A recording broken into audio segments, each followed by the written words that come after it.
आप सबको तो पता ही होगा, महाराष्ट्र में जब भी कोई बड़ा त्योहार मनाया जाता है, तो ज़्यादातर घरों में मीठे के तौर पे पूरन-पोली ही बनाई जाती है। क्योंकि पूरन-पोली जो है ना, वो महाराष्ट्र की ऑथेंटिक और बहुत पुरानी स्वीट रेसिपी है, जो पुराने ज़माने से बनाते आए हैं। आज मैं आपको ओरिजिनल महाराष्ट्रियन घरों में जिस तरीके से पूरन-पोली बनाई जाती है ना, उसकी रेसिपी शेयर करूँगी। सिर्फ पूरन-पोली नहीं, इसके साथ हम आमरस बनाएँगे। अब आप सोच रहे होंगे ये आमरस क्या होता है? तो ये ड्राई मैंगो से बनाया जाता है, पुराने ज़माने से ही चलती आई रेसिपी है। आप ज़रूर ट्राई कीजिएगा, पूरन-पोली के साथ बहुत टेस्टी लगता है। 1 ग्लास से मेजर करके हम 1.5 ग्लास चने की दाल लेंगे, इसमें डालेंगे 2 चम्मच चावल। इससे पूरन का जो टेक्सचर होता है ना, वो बहुत बढ़िया आता है और पूरन सिल्की स्मूथ बनता है। इसीलिए 2 चम्मच चावल ज़रूर डालिएगा। दाल को 2 से 3 बार पानी से अच्छे से धो लेंगे और 4 से 5 घंटे के लिए भिगोने के लिए रख देंगे। देखिए, दाल जो है ना पानी में अच्छे से सोक हो गई है। अब पहले के ज़माने में क्या होता था, चूल्हे पे इस दाल को पकाया जाता था, कुकर में बिल्कुल नहीं पकाते थे। वैसे भी मैं आपको बताऊँ क्या, ये दाल अच्छे से सोक हो गई है ना, तो आप डायरेक्टली गैस पे भी पकाओगे ना, तो बहुत जल्दी पक जाएगी। तो इसे ना हमें अच्छे से लो फ्लेम पे पका लेना है। देखिए, दाल में जो पानी है ना, वो बहुत कम हो गया है और दाल भी अच्छे से पक गई है। आप चाहो तो कुकर में मीडियम फ्लेम पे 4 से 5 सीटी लगा के भी दाल को पका सकते हैं। अब क्या होता है, बहुत सारे लोग आमटी बनाने के लिए इसका पानी सेपरेट कर लेते हैं, लेकिन ऐसा बिल्कुल भी मत कीजिएगा। पानी सेपरेट करने से इसमें जो मिठास होती है ना, वो निकल जाती है और पूरन का जो टेस्ट है ना, वो कम हो जाता है। इसीलिए पानी को ज़्यादा सेपरेट मत करना। करना है आपको तो थोड़ा-सा निकालिएगा, लेकिन सारा का सारा पानी आपको नहीं निकालना है। अब यहाँ पे पूरन छानने की छन्नी थी मेरे पास, इससे मैंने इसे छान लिया है। देखिए, अच्छे से मैश हो गया है। अब क्या करेंगे, जिस पतीले में हमने दाल को पकाया था, उसमें ही इसे ट्रांसफ़र कर देंगे। इससे पूरन बनाना बहुत आसान हो जाता है। जिस ग्लास से मेजर करके हमने दाल ली थी, उसी से मेजर करके मैंने 1.5 ग्लास यहाँ पे शक्कर डाली है। अभी तक मैंने गैस को शुरू नहीं किया है, पहले शक्कर को अच्छे से मिला लेंगे, नहीं तो दाल नीचे से जल सकती है। देखिए, अब अच्छे से शक्कर को मैंने मिला लिया, इसमें मैंने चुटकी भर नमक डाला है और आधा ग्लास शक्कर मैंने और डाली है, क्योंकि मेरे घर पे पूरन-पोली थोड़ी मीठी बनाई जाती है, लेकिन इसके साथ जो आमरस हम बनाने वाले हैं ना, वो भी मीठा ही रहेगा, उसमें गुड़ डाला जाता है। तो अगर आपको ज़्यादा मीठा पसंद ना हो, तो आप 1.5 ग्लास से शक्कर का इस्तेमाल कीजिएगा और इसे ना हमें ज़्यादा नहीं पकाना है, बिल्कुल ड्राई नहीं करना है। इसमें मैंने इलायची का पाउडर और जायफल डाला है घिस के और इसे भी अच्छे से मिला लेंगे। देखिए, मैंने इसे बिल्कुल लो फ्लेम पे आधे घंटे के लिए पका लिया था और इसकी कंसिस्टेंसी आप देख सकते हो, बहुत ज़्यादा रनी भी नहीं है और बहुत ड्राई भी नहीं। कुछ लोग ना इसे बहुत ड्राई कर देते हैं, उससे पूरन-पोली का टेक्सचर अच्छा नहीं आ पाता। इसे ठंडा करने के लिए साइड में रख देते हैं। अब यहाँ पे मैंने ड्राई मैंगो लिया है, आपको ये किसी भी ग्रोसरी स्टोर पे इज़िली मिल जाएगा। इसे मैंने 1 घंटे के लिए गर्म पानी में सोक कर लिया था। अब इसे कुकर में डालेंगे और मीडियम फ्लेम पे 4 से 5 सीटी आने तक इसे पका लेंगे। चलिए, अब हम क्या करेंगे, यहाँ पे पूरन-पोली के लिए आटा लगा लेंगे। तो गेहूँ का आटा हमें छान के ही यूज़ करना है। इसमें जो भी फाइबर होता है ना, वो हमें सेपरेट कर लेना है। इससे क्या होता है, पूरन-पोली का जो ऊपर का कवरिंग होता है ना, वो बहुत नरम मुलायम बनता है। अब इसमें से थोड़ा-सा ड्राई आटा हम साइड में निकाल लेंगे, रोटी बेलने के लिए हमें काम में आएगा। इसमें स्वादानुसार नमक मिलाएँगे। नमक हमें अच्छी क्वांटिटी में डालना है, बहुत सारे लोग कम नमक डालते हैं, तो रोटी अच्छी नहीं बनती। पानी डालेंगे और इसे हम गूँध लेंगे। शुरू में मैंने आटे को बहुत लूज़ नहीं रखा है, मैंने टाइट ही आटा लगाया है, लेकिन हमें इसे और पानी डाल के गूँधना पड़ेगा। लेकिन शुरू में क्या होता है ना, आटा गूँधने में थोड़ी प्रॉब्लम आती है, क्योंकि ये बहुत चिपचिपा होता है, तो हैंडल करने में थोड़ी प्रॉब्लम होती है।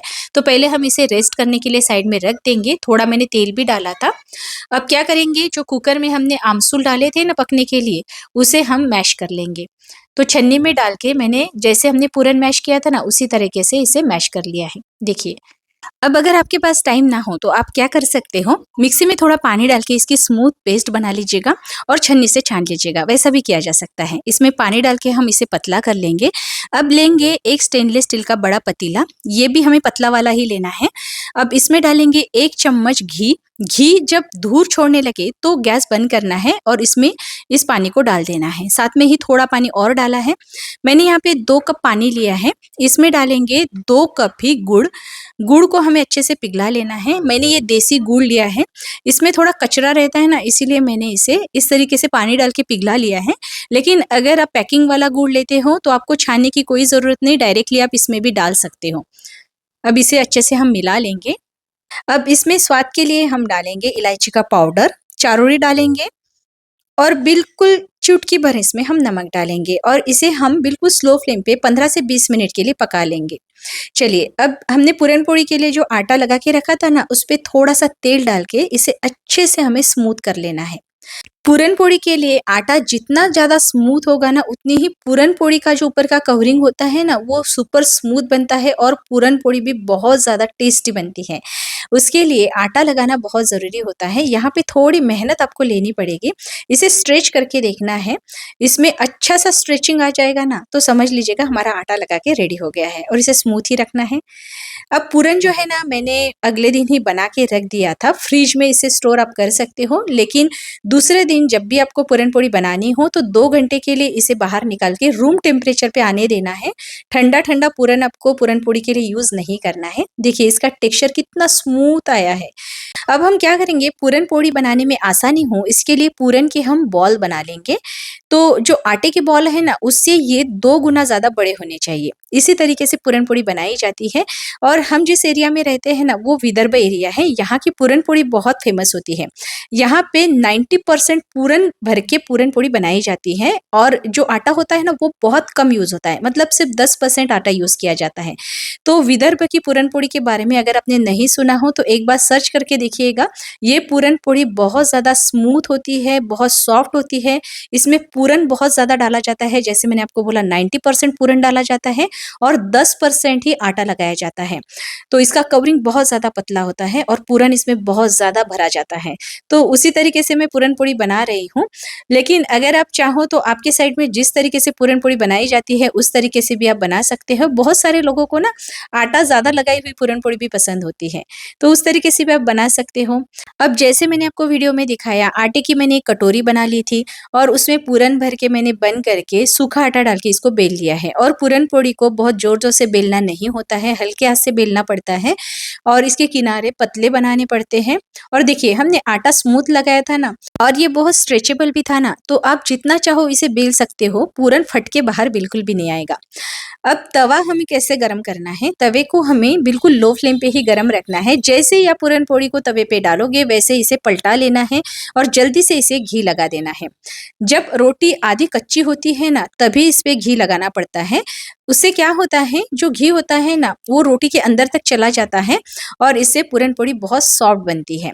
अब मैंने गैस की फ्लेम को मीडियम रखा है और जल्दी-जल्दी से पलटा के इसे चारों तरफ से दबा-दबा के सेक लिया है। देखिए, रोटी बिल्कुल भी कच्ची नहीं है, अच्छे से पक गई है, लेकिन मैंने जल्दी-जल्दी से सेक लिया था। इस बात का ज़रूर ध्यान रखिएगा जब भी आप पूरन पोड़ी बनाते हो, ज़्यादा देर तक अगर तवे पे आप पूरन पोड़ी को छोड़ोगे ना, तो इसका ऊपर का जो कवरिंग है ना, वो कड़क हो जाता है, उससे पूरन पोड़ी खाने में बिल्कुल अच्छी नहीं लगती है।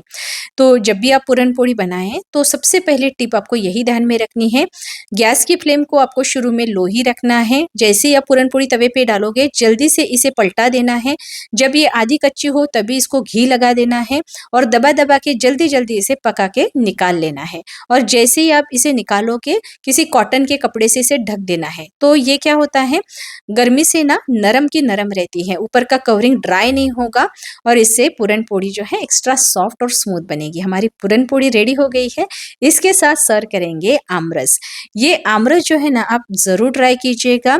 आप खाने के साथ भी इसे बना सकते हो, लेकिन पूरन पोड़ी के साथ ये बहुत टेस्टी लगता है।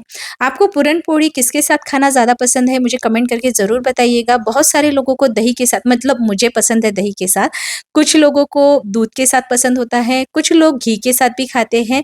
लेकिन आमरस के साथ एक बार अगर आप खाओगे ना, तो मैं आपको सच में बताती हूँ, ये पूरन पोड़ी और आमरस आपकी सबसे फ़ेवरेट डिश बन जाएगी। एक बार ज़रूर ट्राई कीजिएगा। आपको ये रेसिपी कैसी लगी मुझे कमेंट करके ज़रूर बताइएगा। अगर पसंद आई हो तो लाइक शेयर कीजिएगा और ऐसी ही नई-नई रेसिपीज़ अगर आपको आगे भी देखनी है तो मेरे चैनल को ज़रूर सब्सक्राइब कीजिएगा। चलिए जल्दी मिलते हैं, तब तक इस वीडियो को लास्ट तक देखने के लिए आपका बहुत-बहुत शुक्रिया। Bye bye.